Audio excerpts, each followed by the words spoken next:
खुलासा।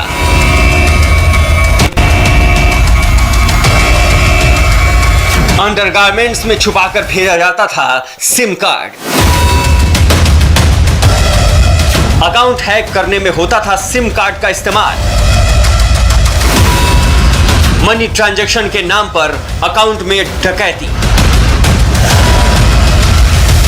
पश्चिम बंगाल के मालदा से चीनी नागरिक हान जुनवे को 2 दिन पहले पकड़ा गया था, लेकिन जैसे जैसे पूछताछ हो रही है नए नए और सनसनीखेज खुलासे हो रहे हैं। अब यह तय हो गया है कि भारत बांग्लादेश सीमा पर जिस चीनी नागरिक को पकड़ा गया था वो चीनी जासूस है।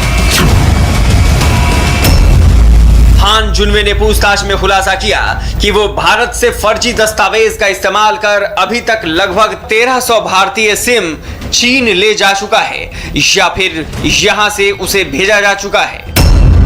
हान जुनवे के गुर्गे सिम को अंडरगारमेंट्स में छिपाकर चीन ले जाते थे।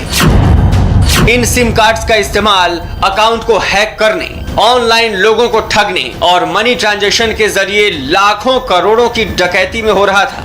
अब जांच एजेंसियां पता कर रही हैं कि क्या 1300 सिम कार्ड का इस्तेमाल पैसों की धोखाधड़ी में होता था या फिर चीन में कुछ और ही साजिश चल रही थी। पिछले 2 साल में हान जुनवे 3 बार दिल्ली आया था। पहली बार साल 2010 में हैदराबाद आया था। हान जुनवे के पास पासपोर्ट चीन के हुबई प्रांत का है। चीनी जासूस हान जुनवे भारत बांग्लादेश सीमा पर मालदा जिले के सुल्तानपुर बीओपी के करीब एक चोर रास्ते से पश्चिम बंगाल में दाखिल होना चाहता था, लेकिन वहां तैनात बीएसएफ के जवानों ने उसे धर दबोचा था। My name is Han Junwei. I come from China, and I reached Bangladesh on 2nd of June. Okay. And then I come to the border of Bangladesh, but by mistake I crossed the river and entered India, so I was arrested. हान जुनवे के एक साथी को कुछ दिन पहले ही Uttar Pradesh police की anti terror squad यानी एटीएस ने गिरफ्तार किया था।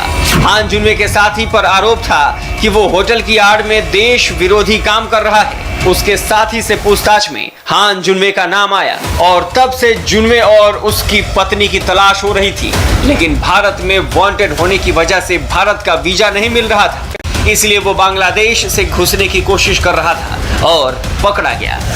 When did you firstly come in India? In 2009. After that? Yeah. After that? After that, in 2010 and 2012, 14, 16, 19, 20, 21. Purpose behind that? For the business, market research. For the business, I'm doing in India business for the export, e-commerce, and hotel. Is this all items are yours? Yeah, this is all of my personal items. My laptop and my mobile and my USD currency and Bangladeshi currency and the charger and the card. शुरुआती पूछताछ में हान जुनवे ने बताया था कि गुरुग्राम में उसका एक होटल है, लेकिन वो ये नहीं बता रहा था कि उस होटल से भारत के खिलाफ जासूसी होती थी। जांच एजेंसियां हान जुनवे की कुंडली खंगाल रही हैं, क्योंकि हर 15 दिन में भारत से 15 से 20 सिम उसे भेजा जाता था। उसके पास से कई इलेक्ट्रॉनिक डिवाइस भी मिले हैं, जिससे कई खुफिया जानकारी हासिल हो सकती है। पता चल सकता है कि हान जुनवे चीन के किस खुफिया विभाग के लिए किस इरादे से भारत में काम कर रहा था।